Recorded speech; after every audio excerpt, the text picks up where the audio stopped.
Okay, so I wanted to learn how to make sprouts, so I went to the bookstore today and I got a 1973 book on sprouting. I don't know what could possibly be better than that. And I started my whole little sprouting project. So I didn't want to buy the commercial sprouting tops for these mason jars because I thought it was a waste of money. So instead I purchased this. It's a splash guard, and I popped out the screen, and if you apply pressure, it pops right out of the hoop. And then I used the mason jar top as a guide, and I just went all the way around with a pen and made the outline and cut it out and placed it on the inside of the cap. And I went to the store, where they sell bulk grains, whole grains, basically seeds, which are the same thing.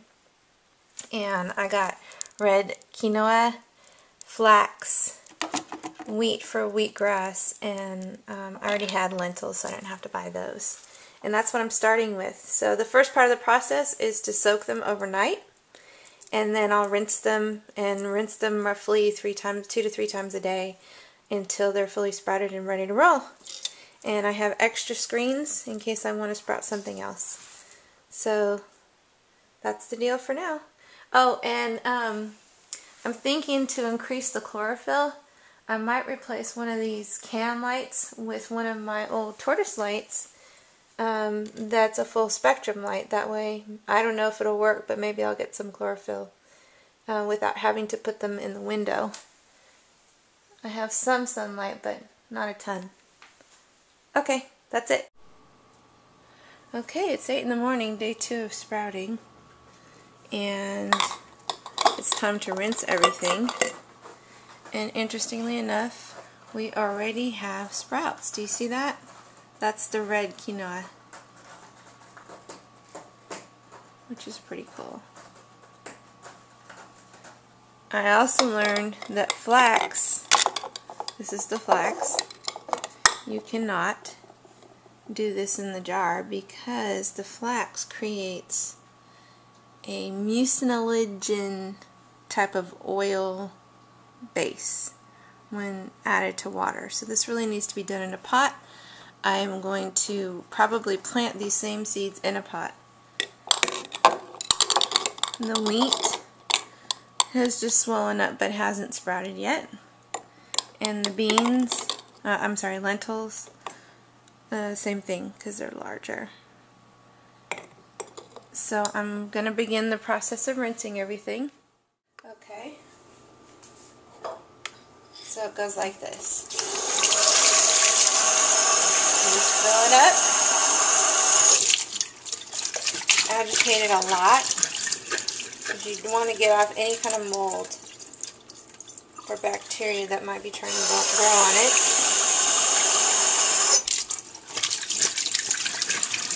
And then you want to make sure it drains completely as much as possible. You don't want too much moisture in the jar, but just enough to stimulate it to sprout.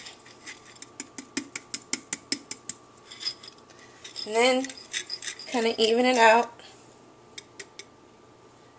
and put it back. And then rinse the quinoa.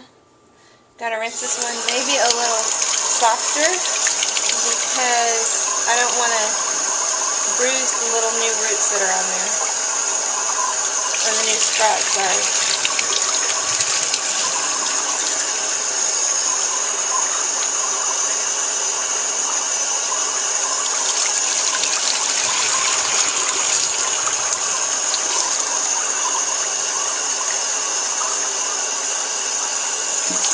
I'm just going to agitate that.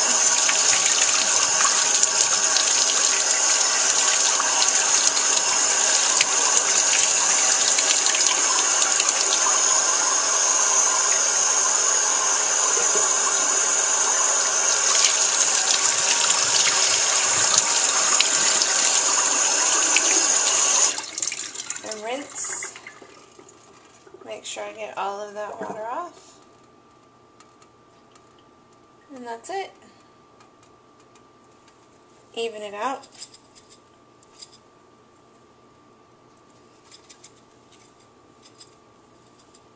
And that's terrific. Okay, that's day 2. Okay, this is day 3. I covered it, the sprouts, so that they can have darkness while they're sprouting. I actually have already rinsed them today, so I will just show you. These are the lentils on day 3. You can see they have little tails. They're doing quite well, and I expect that they'll probably be done in the next 1 or 2 days. This is the wheatgrass, and it's doing pretty good. Same thing. And then to keep a perpetual going, I added beans. I soaked those last night, overnight. And then I cover them so that they can sprout in the dark. And then the quinoa are actually ready. So I'm giving them some sun, or some filtered sun actually, so that they can get some chlorophyll. And I don't know if you can see in here, but there's little red shoots. So it's not going to get green, it's actually going to get red, which is really cool. And I plan to put that in some food. Day 3, I'm going to eat them. This is a potato and green casserole with the sprouted flax seeds, and I'm going to add the quinoa sprout. So here are the quinoa sprouts. And the food is heated, so I'm just going to add them raw onto the food and mix them in. And I'm going to put the rest into the fridge to use later.